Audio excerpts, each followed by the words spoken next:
Pernah nggak sih kamu ngerasa ketinggalan? Lihat orang lain udah sampai sini, sampai sana, sementara kamu masih di tempat yang sama aja, gak ada kemajuan. Terus jika kayak gini, apa yang harus dilakukan? Hai, perkenalkan aku Ayu.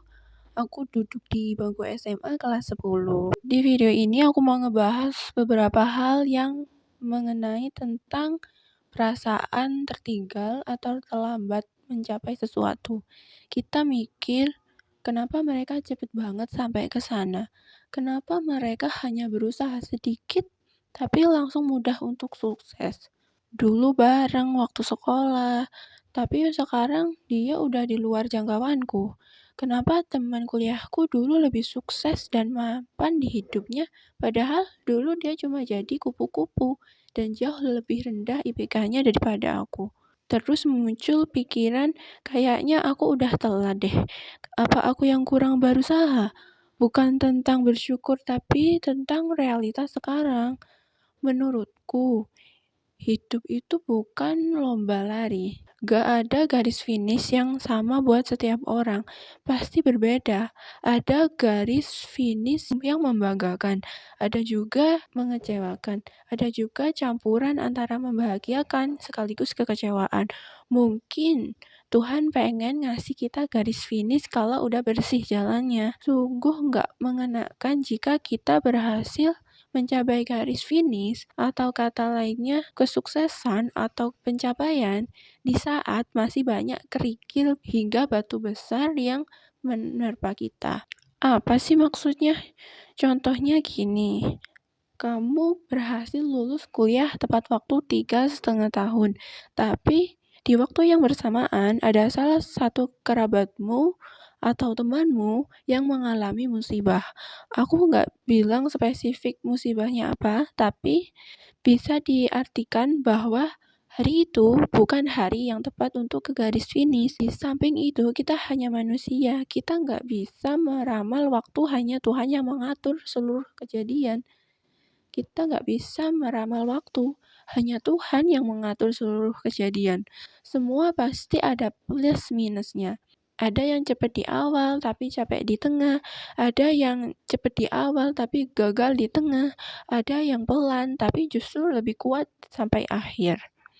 Ada yang sulit tapi terus berjalan dan berusaha cari kepastian, padahal dia nggak tahu kapan akan sampai. Yaitu kamu. Aku mau bilang semua makhluk hidup itu dikasih kendali untuk bersikap. Itu Tuhan yang ngasih. Bersikap itu di dalam kendali kamu. Fokus ke dirimu sendiri. Ubah keadaan sesuai yang kamu mau. Kamu bisa karena kamu punya kendali ke diri sendiri. Masalahnya kita sering nentuin telat berdasarkan hidup semua orang, bukan berdasarkan kondisi kita sendiri. Padahal setiap orang punya latar belakang yang berbeda-beda, kesempatan yang berbeda-beda, dan proses yang nggak bisa disamain. Seperti yang aku bilang, pakai kendali kamu ke semua yang bisa dijangkau. Kamu mengendalikan temanmu agar nanti aja suksesnya bareng kamu. Kamu mengendalikan semua mobil di jalan supaya gak macet. Itu bukan kendali kamu. Yang bisa kamu kendalikan adalah belajar lebih rajin supaya gak ketinggalan oleh anak-anak yang lebih pintar dari kamu. Berangkat lebih awal agar gak macet. Itu hanya contoh kecil. Ada banyak contoh di luar sana yang bisa kamu coba. Kalau kamu dapat kerja atau bisa masuk PTN atau PTS favorit, itu di luar kendali kamu. Kamu lahir dari keluarga miskin, itu bukan salahmu. Baru jika kamu mati miskin, pun itu baru salahmu.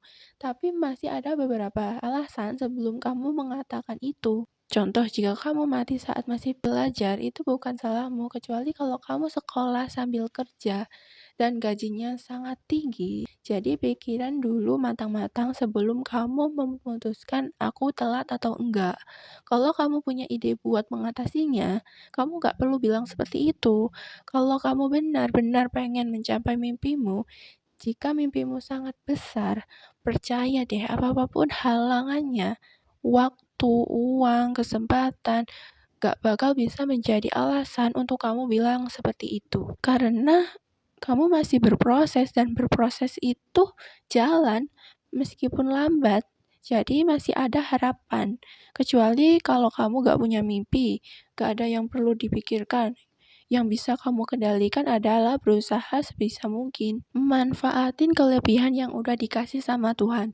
Dalam melihat keterpurukan kita, itu juga kendali kamu kan. Sejujurnya, kamu bisa melihat bahwa ternyata banyak orang seusiamu yang sama kayak kamu.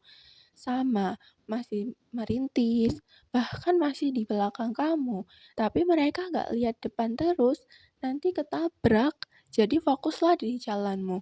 Kamu nggak telat. Kamu lagi di waktu yang memang berbeda.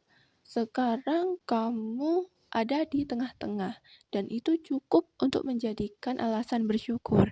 Kenapa aku bilang di tengah? Karena di depanmu sudah ada yang sampai finish, dan juga di belakangmu masih ada yang merintis. Meskipun mereka merintis sama kayak kamu, tapi kamu masih ada di depannya. Itu berarti lebih beruntungan kamu daripada dia. Karena usaha kalian sama, tapi kamu sudah di depannya.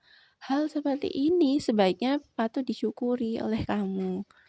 Aku bilang kamu di tengah-tengah itu juga berarti di kanan dan di kirimu juga ada yang berjuang bersamamu. Mereka juga belum sampai ke finish sama kayak kamu. Dari sini jangan merasa sendirian. Banyak orang yang punya alasan yang berbeda-beda. Kenapa mereka tak maju-maju? Kenapa mereka gak kunjung ke garis finish? Itu karena setiap orang memiliki masalah yang warna-warni. Masalah itu yang menghambat mereka termasuk kamu untuk gak sampai di garis finish.